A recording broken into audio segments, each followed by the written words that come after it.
ओम शांति। 1 फरवरी 2025। बाबा के महावाक्य। मीठे बच्चे, तुम आत्माओं का स्वधर्म शांति है। तुम्हारा देश शांति धाम है। तुम आत्मा शांत स्वरूप हो, इसलिए तुम शांति मांग नहीं सकते। प्रश्न: तुम्हारा योग बल कौन सी कमाल करता है? उत्तर: योग बल से तुम सारी दुनिया को पवित्र बनाते हो। तुम कितने थोड़े बच्चे योग बल से यह सारा पहाड़ उठाए सोने का पहाड़ स्थापन करते हो। 5 तत्व सतो प्रधान हो जाते हैं, अच्छा फल देते हैं। सतो प्रधान तत्वों से यह शरीर भी सतो प्रधान होते हैं। वहाँ के फल भी बहुत बड़े बड़े स्वादिष्ट होते हैं। ओम शांति। जब ओम शांति कहा जाता है तो बहुत खुशी होनी चाहिए, क्योंकि वास्तव में आत्मा है ही शांत स्वरूप। उसका स्वधर्म ही शांत है। इस पर सन्यासी भी कहते हैं, शांति का तो तुम्हारे गले में हार पड़ा है। शांति को बाहर कहाँ ढूंढते हो? आत्मा स्वतः शांत स्वरूप है। इस शरीर में पाठ बजाने आना पड़ता है। आत्मा सदा शांत रहे तो कर्म कैसे करेगी? कर्म तो करना ही है। हाँ, शांति धाम में आत्माएं शांत रहती हैं। वहाँ शरीर है नहीं।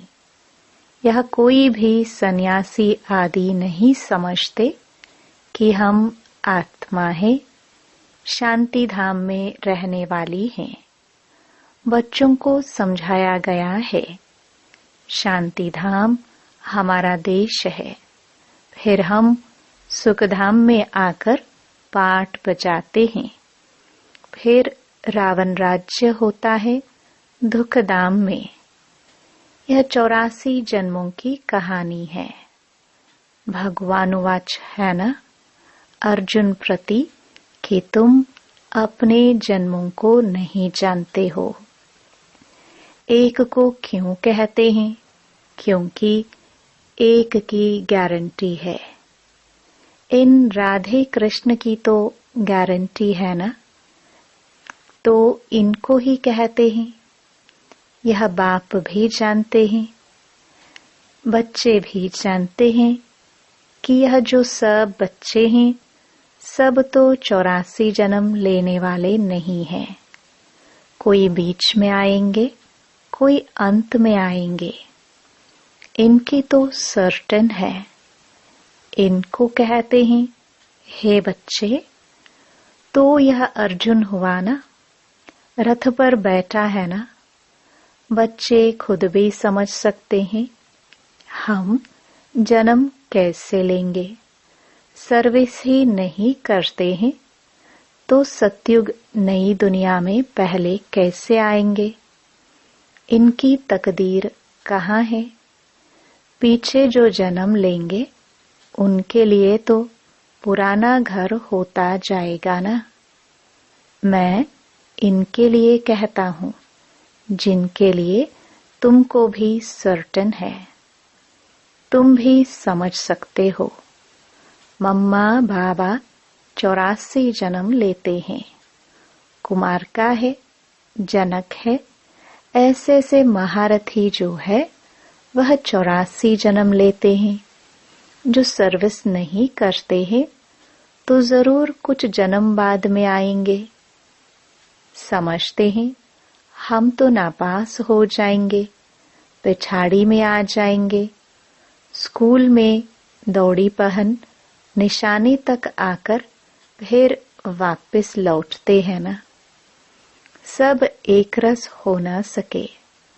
रेस में जरा पांव इंच का भी फर्क पड़ता है तो प्लस में आ जाता है। यह भी अश्व रेस है। अश्व घोड़े को कहा जाता है, रथ को भी घोड़ा कहा जाता है। बाकी यह जो दिखाते हैं, दक्ष प्रजापिता ने यज्ञ रचा, उसमें घोड़े को हवन किया, ये सब बातें हैं नहीं। न दक्ष प्रजापिता है, न कोई यज्ञ रचा है। पुस्तकों में भक्ति मार्ग की कितनी दंत कथाएं हैं, उनका नाम ही कथा है। बहुत कथाएं सुनते हैं।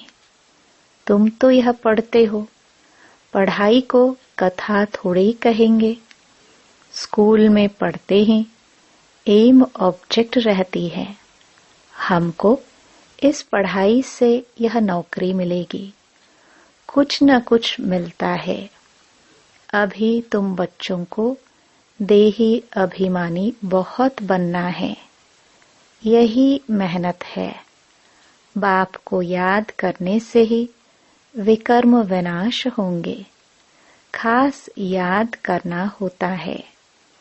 ऐसे नहीं कि मैं तो शिव बाबा का बच्चा हूं ना, फिर याद क्या करे। नहीं, याद करना है अपने को स्टूडेंट समझकर। हम आत्माओं को शिव बाबा पढ़ा रहे हैं, यह भी भूल जाते हैं। शिव बाबा एक ही टीचर है जो सृष्टि के आदि मध्य अंत का राज सुनाते हैं, यह भी याद नहीं रहता है। हर एक बच्चे को अपने दिल से पूछना है कि कितना समय बाप की याद ठहरती है। जास्ती टाइम तो बाहर मुक्ता में ही जाता है, यह याद ही मुख्य है। इस भारत के योग की ही बहुत महिमा है, परंतु योग कौन सिखलाते हैं, यह किसको पता नहीं है। गीता में श्री कृष्ण का नाम डाल दिया है। अब श्री कृष्ण को याद करने से तो एक भी पाप नहीं कटेगा, क्योंकि वह तो शरीरधारी है, 5 तत्वों का बना हुआ है। उनको याद किया तो गोया मिट्टी को याद किया, 5 तत्वों को याद किया। शिव बाबा तो अशरीरी है, इसलिए कहते हैं अशरीरी बनो, मुझ बाप को याद करो। कहते भी हो हे पतित पावन, वह तो एक हुआ ना। युक्ति से पूछना चाहिए, गीता का भगवान कौन? भगवान रचयिता तो एक होता है। अगर मनुष्य अपने को भगवान कहलाते भी हैं तो ऐसे कभी नहीं कहेंगे कि तुम सब हमारे बच्चे हो। या तो कहेंगे तत्त्वम, या कहेंगे ईश्वर सर्वव्यापी है, हम भी भगवान, तुम भी भगवान, जिधर देखता हूँ तू ही तू है। पत्थर में भी तू ऐसे कह देते, तुम हमारे बच्चे हो, यह कह नहीं सकते। यह तो बाप ही कहते हैं, हे मेरे लाडले रूहानी बच्चों। ऐसे और कोई कह ना सके। मुसलमान को अगर कोई कहे मेरे लाडले बच्चों तो थप्पड़ मार दे। यह एक ही पारलौकिक बाप कह सकते हैं, और कोई सृष्टि के आदि मध्य अंत का ज्ञान दे ना सके। 84 के सीढ़ी का राज कोई समझा ना सके सिवाय निराकार बाप के। उनका असली नाम ही है शिव। यह तो मनुष्यों ने अताह नाम रख दिए हैं। अनेक भाषाएं हैं, तो अपनी अपनी भाषा में नाम रख देते हैं। जैसे बॉम्बे में बबुलनाथ कहते हैं, परंतु वह अर्थ थोड़े ही समझते। तुम समझते हो, कांटों को फूल बनाने वाला है। भारत में शिव बाबा के हजारों नाम होंगे, अर्थ कुछ नहीं जानते। बाप बच्चों को ही समझाते हैं, उसमें भी माताओं को बाबा जास्ती आगे करते हैं। आजकल फीमेल्स का मान भी है, क्योंकि बाप आए हैं ना। बाप माताओं की महिमा ऊंच करते हैं। तुम शिव शक्ति सेना हो, तुम ही शिव बाबा को जानते हो। सच तो एक ही है, गाया भी जाता है, सच की बेड़ी हिले डुले डूबे नहीं। तो तुम सच्चे हो, नई दुनिया की स्थापना कर रहे हो। बाकी झूठी बेड़ियां सब खत्म हो जाएंगी। तुम भी कोई यहाँ राज्य करने वाले नहीं हो, तुम फिर दूसरे जन्म में आकर राज्य करेंगे। यह बड़ी गुप्त बातें हैं जो तुम ही जानते हो। यह बाबा ना मिला होता तो कुछ भी नहीं जानते थे, अभी जाना है। यह है युधिष्ठिर, युद्ध के मैदान में बच्चों को खड़ा करने वाला। यह है नॉन वायलेंस, अहिंसक। मनुष्य हिंसा समझ लेते हैं, मारामारी को। बाप कहते हैं, पहली मुख्य हिंसा तो काम कटारी की है। इसलिए काम महाशत्रु कहाँ है, इन पर ही विजय पानी है। मूल बात है ही काम विकार की। पतित माना विकारी। विकारी कहाँ ही जाता है, पतित बनने वाले को, जो विकार में जाते हैं। क्रोध करने वाले को ऐसे नहीं कहेंगे कि यह विकारी है। क्रोधी को क्रोधी, लोभी को लोभी कहेंगे। देवताओं को निर्विकारी कहा जाता है। देवताएं निर्लोभी, निर्मोही, निर्विकारी हैं। वह कभी विकार में नहीं जाते। तुमको कहते हैं, विकार बिगर बच्चे कैसे होंगे? उन्हों को तो निर्विकारी मानते हो ना। वह है ही वाइसलेस दुनिया। द्वापर कलयुग है विशेष दुनिया। खुद को विकारी, देवताओं को निर्विकारी कहते तो है ना। तुम जानते हो, हम भी विकारी थे, अब इन जैसा निर्विकारी बन रहे हैं। इन लक्ष्मी नारायण ने भी याद के बल से यह पद पाया है, फिर पा रहे हैं। हम ही देवी देवता थे। हमने कल्प पहले ऐसा राज्य पाया था, जो गवाया फिर हम पा रहे हैं। यही चिंतन बुद्धि में रहे तो भी खुशी रहेगी, परंतु माया यह स्मृति भुला देती है। बाबा जानते हैं, तुम स्थायी याद में रह नहीं सकेंगे।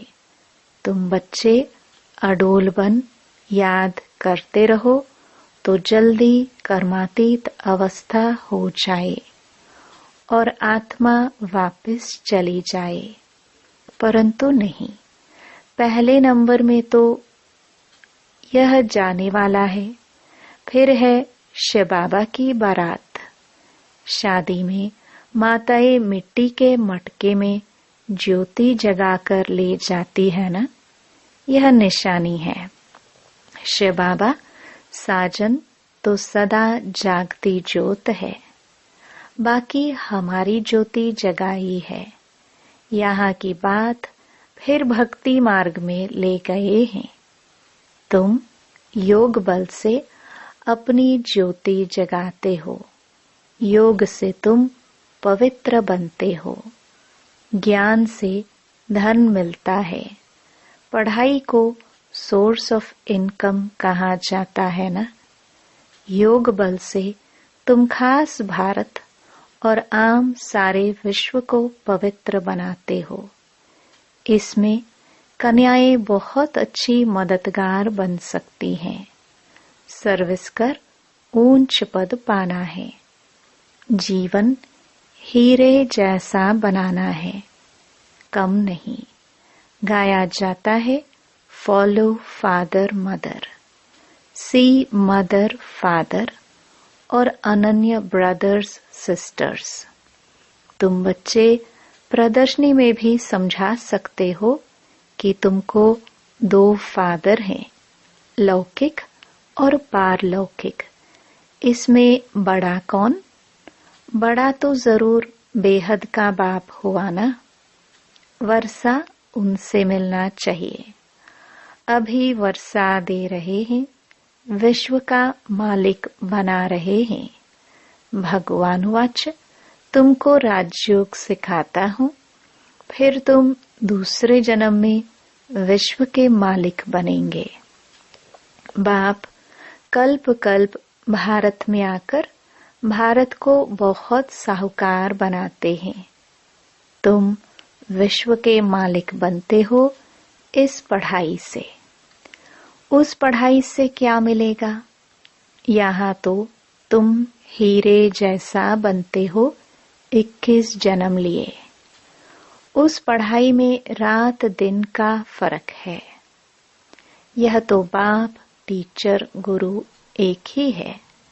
तो बाप का वर्षा, टीचर का वर्षा और गुरु का वर्षा सब देते हैं। अब बाप कहते हैं देह सहित सबको भूलना है। आप मोए मर गई दुनिया। बाप के एडॉप्टेड बच्चे बने, बाकी किसको याद करेंगे? दूसरों को देखते हुए जैसे कि देखते नहीं। पाठ में भी आते हैं, परंतु बुद्धि में है अब हमको घर जाना है, फिर यहाँ आकर पाठ बजाना है। यह बुद्धि में रहे तो भी बहुत खुशी रहेगी। बच्चों को देह भान छोड़ देना चाहिए। यह पुरानी चीज यहाँ छोड़नी है, अब वापस जाना है।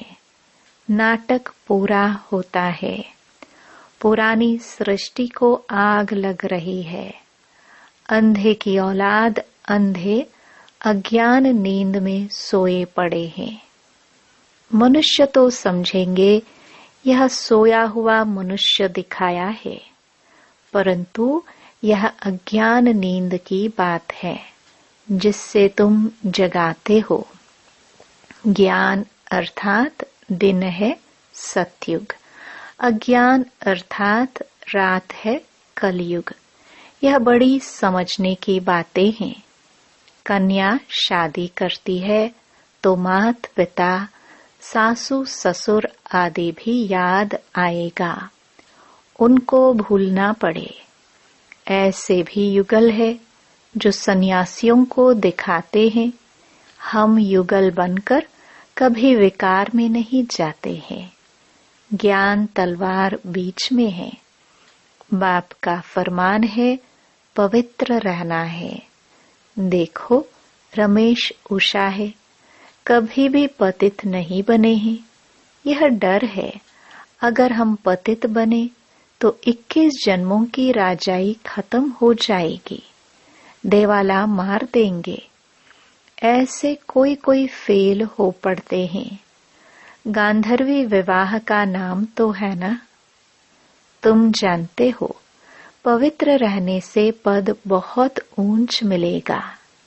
एक जन्म के लिए पवित्र बनना है। योग बल से कर्मेंद्रियों पर भी कंट्रोल आ जाता है। योग बल से तुम सारी दुनिया को पवित्र बनाते हो। तुम कितने थोड़े बच्चे योग बल से यह सारा पहाड़ उड़ाए सोने का पहाड़ स्थापन करते हो। मनुष्य थोड़े ही समझते हैं। वह तो गोवर्धन पर्वत पिछाड़ी परिक्रमा देते रहते हैं। यह तो बाप ही आकर सारी दुनिया को गोल्डन एज्ड बनाते हैं। ऐसे नहीं कि हिमालय कोई सोने का हो जाएगा। वहां तो सोने की खानियां भरतू हो जाएंगी। 5 तत्व सतो प्रधान है, फल भी अच्छा देते हैं। सतो प्रधान तत्वों से यह शरीर भी सतो प्रधान होते हैं। वहां के फल भी बहुत बड़े बड़े स्वादिष्ट होते हैं। नाम ही है स्वर्ग। तो अपने को आत्मा समझ बाप को याद करने से ही विकार छूटेंगे। देह अभिमान आने से विकार की चेष्टा होती है। योगी कभी विकार में नहीं जाएंगे। ज्ञान बल तो है, परंतु योगी नहीं होगा तो गिर पड़ेगा। जैसे पूछा जाता है पुरुषार्थ बड़ा या प्रारब्ध, तो कहते हैं पुरुषार्थ बड़ा। वैसे इसमें कहेंगे योग बड़ा। योग से ही पतित से पावन बनते हैं। अब तुम बच्चे तो कहेंगे हम बेहद के बाप से पढ़ेंगे। मनुष्य से पढ़ने से क्या मिलेगा? मास में क्या कमाई होगी? यह तुम एक एक रतन धारण करते हो। यह है लाखों रुपयों के। वहां पैसे की गिनती नहीं की जाती। अनगिनत धन होता है। सबको अपनी अपनी खेतियां आदि होती हैं। अब बाप कहते हैं हम तुमको राजयोग सिखलाते हैं। यह है एम ऑब्जेक्ट। पुरुषार्थ करके ऊंच बनना है। राजधानी स्थापन हो रही है। इन लक्ष्मी नारायण ने कैसे प्रारब्ध पाई? इनकी प्रारब्ध को जान गए तो बाकी क्या चाहिए? अभी तुम जानते हो। कल्प 5000 वर्ष बाद बाप आते हैं। आकर भारत को स्वर्ग बनाते हैं। तो बच्चों को सर्विस करने का उमंग होना चाहिए। जब तक कोई को रास्ता नहीं बताया है, खाना नहीं खाएंगे। इतना उल्लास उमंग हो तब ऊंच पद पा सकते हैं। अच्छा, मीठे मीठे सिखिलदे बच्चों प्रति मात पिता बाप दादा का याद प्यार और गुड मॉर्निंग। रूहानी बाप की रूहानी बच्चों को नमस्ते। धारणा के लिए मुख्य सार। पहला, ईश्वरीय सर्विस कर अपना जीवन 21 जन्मों के लिए हीरे जैसा बनाना है। माता पिता और अनन्य भाई बहनों को ही फॉलो करना है। दूसरा, कर्मातीत अवस्था बनाने के लिए देह सहित सबको भूलना है। अपनी याद अडोल और स्थायी बनानी है। देवताओं जैसा निर्लोभी, निर्मोही, निर्विकारी बनना है। वरदान, तड़फती हुई आत्माओं को 1 सेकंड में गति सद्गति देने वाले मास्टर दाता भव।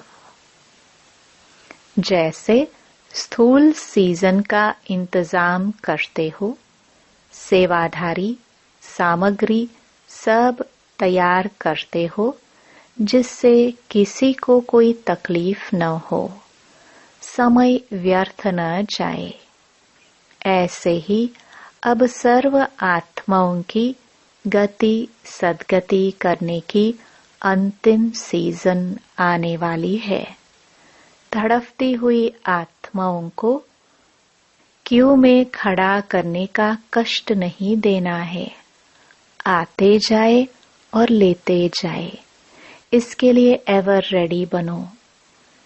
पुरुषार्थी जीवन में रहने से ऊपर अब दातापन की स्थिति में रहो।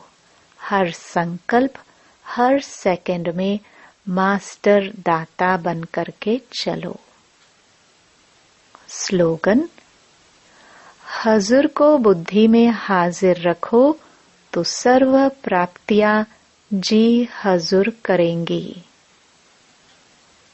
अव्यक्त इशारे: एकांत प्रिय बनो, एकता और एकाग्रता को अपनाओ। एकता के साथ एकांत प्रिय बनना है। एकांत प्रिय वह होगा जिनका अनेक तरफ से बुद्धि योग टूटा हुआ होगा और एक का ही प्रिय होगा। एक प्रिय होने कारण एक की ही याद में रह सकता। एकांत प्रिय अर्थात एक के सिवाय दूसरा ना कोई। सर्व संबंध, सर्व रसनाएं एक से लेने वाला ही एकांत प्रिय हो सकता है। ओम शांति।